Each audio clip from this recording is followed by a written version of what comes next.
A while back I was talking about downsizing my wargaming stuff to 10mm scale because it takes up much less space than 28mm.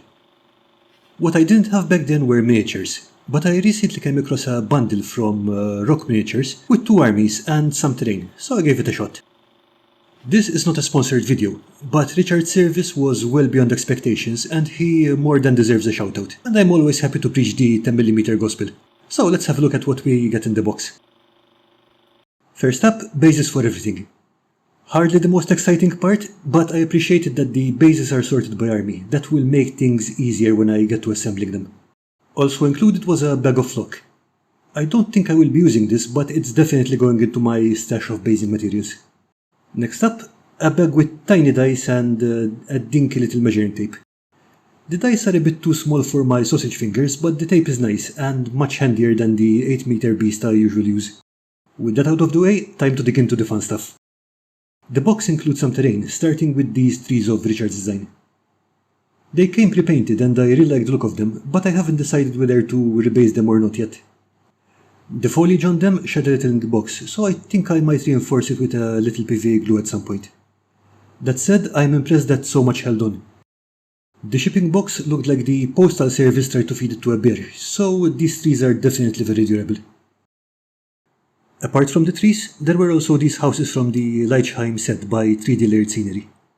They're really detailed and I'm looking forward to painting these up. I'm also glad that my guesstimates for this 10mm tower I built wasn't too far off, but it's great to have some proper scale reference to work off for future builds. And now? Let me start by saying that Richard is an absolute saint. This organizer not only protects the miniatures during shipping, but it will also prevent them from getting lost under a pile of stuff in the corner of some shelf somewhere. The print quality on the miniatures is real sharp, and though I'm dreading the paintwork, I think these will look amazing in the end. There were a couple of bent spears, but literally only a couple out of all the minis, and these straightened out fairly easily with a gentle pressure. The miniatures are shipped with their supports, which gives them a fair bit of protection during shipping. Removing them is easy. Slice the supports away from the base, then push them away to the side. They pop right off and don't leave any mark to speak of. I'm really happy with this bundle.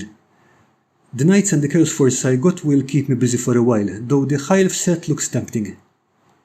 If you want to check them out yourself, the link is in the description. The current options are Chivalric Knights, Undead, Wood Elf, High Elf and Chaotic. At the time this video was made, there were no Empire sets on offer, but if they do become available, I'll be wanting to get those. While I enjoy playing the Knights, I know my soul that flying horses don't hold a candle to fancy moustache and cannon batteries. Before you leave, I have a question for you. I want to build some terrain for each army, but I don't know which one to do first. So let me know what you'd like to see in the comments below.